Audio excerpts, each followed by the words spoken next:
रामायण क्या है? अगर कभी पढ़ो और समझो तो आंसुओं पे काबू रख पाना मुश्किल होगा। आइए जानते हैं रामायण। रामायण का एक छोटा सा वृतांत है, उसी से शायद कुछ समझा सकूं। एक रात की बात है। माता कौशल्या जी को सोते में अपने महल की छत पर किसी के चलने की आहट सुनाई दी। नींद खुल गई। पूछा कौन है? मालूम पड़ा श्रुतकीर्ति जी, सबसे छोटी बहू शत्रुघ्न जी की पत्नी है। माता कौशल्या जी ने उन्हें नीचे बुलाया। श्रुतकीर्ति जी आई, चरणों में प्रणाम कर खड़ी रह गई। माता कौशल्या जी ने पूछा, श्रुति इतनी रात को अकेली छत पर क्या कर रही हो बेटी? क्या नींद नहीं आ रही? शत्रुघ्न कहा है। श्रुति कीर्ति की आंखें भर आईं, माँ की छाती से चिपटी, गोद में सिमट गई, बोली, माँ उन्हें तो देखे हुए 13 वर्ष हो गए। उफ! कौशल्या जी का हृदय कांप कर झटपट आ गया। तुरंत आवाज लगाई, सेवक दौड़े आए। आधी रात ही पालकी तैयार हुई। आज शत्रुघ्न जी की खोज होगी। माँ चली। आपको मालूम है शत्रुघ्न जी कहाँ मिले? अयोध्या जी के जिस दरवाजे के बाहर भरत जी नंदीग्राम में तपस्वी होकर रहते हैं, उसी दरवाजे के भीतर एक पत्थर की शिला है। उसी शिला पर अपनी बाह का तकिया बनाकर लेटे मिले। माँ सिराहने बैठ गई, बालों में हाथ फिराया तो शत्रुघ्न जी ने आंखें खोली। माँ उठे, चरणों में गिरे। माँ, आपने क्यों कष्ट किया? मुझे बुलवा लिया होता, माँ ने कहा। शत्रुघ्न यहाँ क्यों? शत्रुघ्न जी की रुलाई फूट पड़ी। बोले, माँ, भैया राम जी पिताजी की आज्ञा से वन चले गए। भैया लक्ष्मण जी उनके पीछे चले गए। भैया भरत जी भी नंदीग्राम में है। क्या ये महल, ये रथ, ये राजसी वस्त्र विधाता ने मेरे ही लिए बनाए हैं? माता कौशल्या जी निरुत्तर रह गई। देखो क्या है ये राम कथा। यह भोग की नहीं, त्याग की कथा है। यहाँ त्याग की ही प्रतियोगिता चल रही है और सभी प्रथम है। कोई पीछे नहीं रहा। चारों भाइयों का प्रेम और त्याग एक दूसरे के प्रति अद्भुत, अभिनव और अलौकिक है। रामायण जीवन जीने की सबसे उत्तम शिक्षा देती है। भगवान राम को 14 वर्ष का वनवास हुआ तो उनकी पत्नी सीता माया ने भी सहर्ष वनवास स्वीकार कर लिया।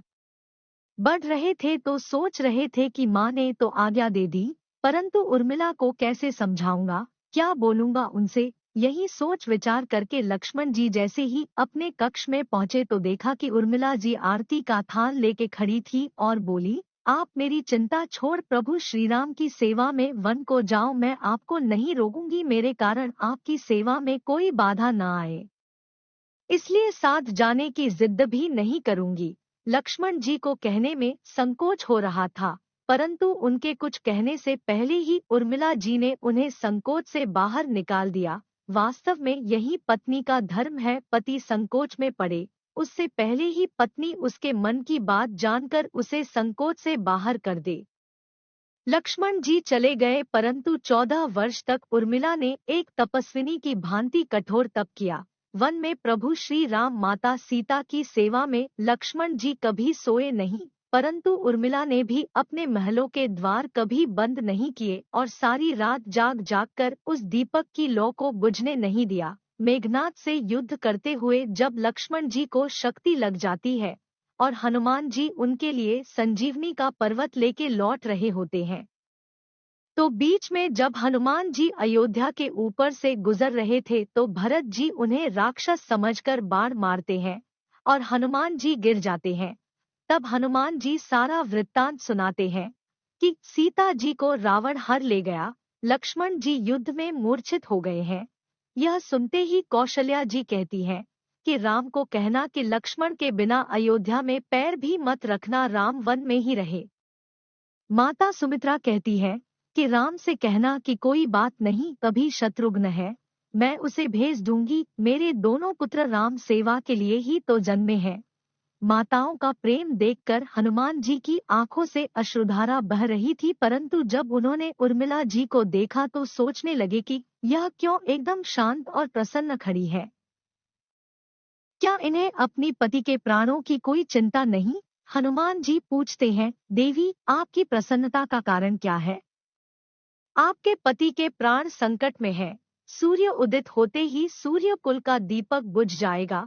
उर्मिला जी का उत्तर सुनकर तीनों लोगों का कोई भी प्राणी उनकी वंदना किए बिना नहीं रह पाएगा। उर्मिला बोली, मेरा दीपक संकट में नहीं है, वो बुझ ही नहीं सकता। रही सूर्योदय की बात, तो आप चाहे तो कुछ दिन अयोध्या में विश्राम कर लीजिए, क्योंकि आपके वहां पहुंचे बिना सूर्य उदित हो ही नहीं सकता।